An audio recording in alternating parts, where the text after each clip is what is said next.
पुढच्या शैक्षणिक वर्षापासून आता शाळांची वेळ बदलणार का याची शक्यता वर्तवण्यात येते आणि शिक्षण मंत्री दीपक केसरकर यांनी याबाबतचे संकेत दिलेत। तर बालवाडी ते दुसरी पर्यंतची आता शाळा सकाळी 9 नंतर होणार अशी शक्यता वर्तवण्यात येते। तर राज्यपालांनी शाळेची वेळ आता बदलण्याची मागणी केली होती आणि त्याच संदर्भातली आताची ही महत्त्वाची अपडेट समोर आली आहे। तर सर्व पालक आणि विद्यार्थ्यांसाठी आताची ही महत्त्वाची बातमी आहे। तर पुढच्या शैक्षणिक वर्षापासून आता शाळांची वेळ बदलणार अशी चिन्ह दिसतायत। तर शिक्षण मंत्री दीपक केसरकर यांनी याबाबतचे संकेत दिलेत। तर या संदर्भात दीपक केसरकर यांच्याशी बातचीत केली आमचे प्रतिनिधी जितेंद्र शिंगाडे यांनी।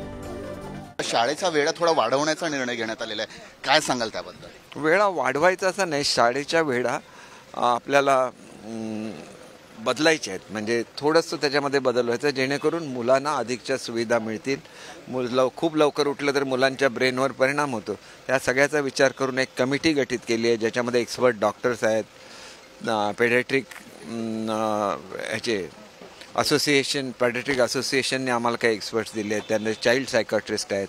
या सगळ्यांचा विचार घेऊन योग्य ती वेळ ठरवली। वर्ग आणि कितीपर्यंत वाढवण्यात? हे प्री प्रायमरी जी आहे ती न्यू एज्युकेशन पॉलिसीमध्ये आहे आणि त्याचं संपूर्ण स्ट्रक्चर ठरत असताना या काही गोष्टी महत्त्वाच्या आहेत, त्याच्यावर सुद्धा निर्णय घेतला जाईल। कधीपर्यंत वास्तवात उतरणार?